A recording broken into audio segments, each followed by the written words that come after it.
Hola, hoy he preparado una riquísima focaccia de limón y romero. Es una receta que es mejor prepararla de un día para el otro. El último levado se hace en la nevera durante toda la noche, pero ya veréis que el resultado nos va a decepcionar. Así que si queréis saber cómo prepararla, aquí os dejo los ingredientes. Vamos a necesitar 500 gramos de harina panificable o de panadero, que tiene un porcentaje de proteína más alto. 450 mililitros de agua. Es mucha cantidad de agua, pero esta focaccia requiere una masa muy húmeda para que quede bien crujiente por fuera y muy blandita y con muchos agujeros por dentro. Por ese motivo no vamos a utilizar las manos para amasarla, utilizaremos solamente una espátula. 10 gramos de levadura seca de panadero, si estáis utilizando fresca serían 30 gramos. Una cucharadita de sal, que son unos 10 gramos. 2 cucharadas soperas de aceite de oliva virgen extra. Y utilizaremos también limón y romero. Voy a empezar activando la levadura. Para ello voy a utilizar una parte del agua que la tengo tibia, la he calentado un poquito y le voy a agregar la levadura.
Volvemos a dejar reposar otros 30 minutos más y este sería el tercer amasado.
Preparar el limón y el romero es lo más sencillo, simplemente cortamos en rodajas finitas el limón y luego lo cortamos en 4 partes.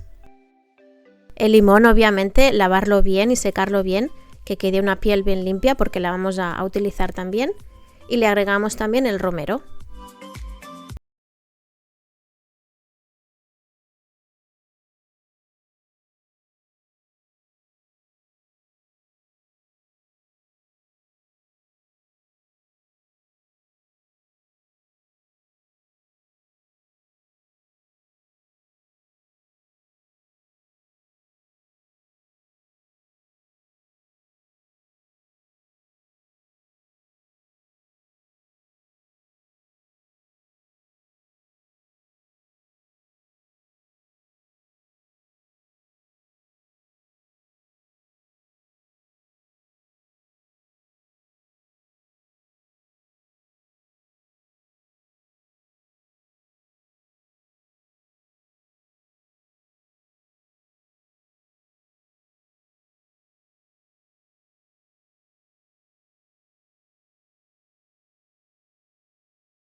Vamos al horno, que ya tenemos precalentado a 200 grados, calor arriba y abajo, durante 25-30 minutos. Tener en cuenta que cada horno es diferente, la mía estuvo a los 35 minutos. Ir controlándola más o menos a los 25 minutos y si es necesario darle la vuelta a la bandeja para que no se os queme. Y después del tiempo de horneado, mirad qué preciosidad de focaccia. Además, la cocina huele que alimenta a limón y a romero. Cuando ya no esté tan caliente, la sacamos de la bandeja y la dejamos enfriar encima de una rejilla.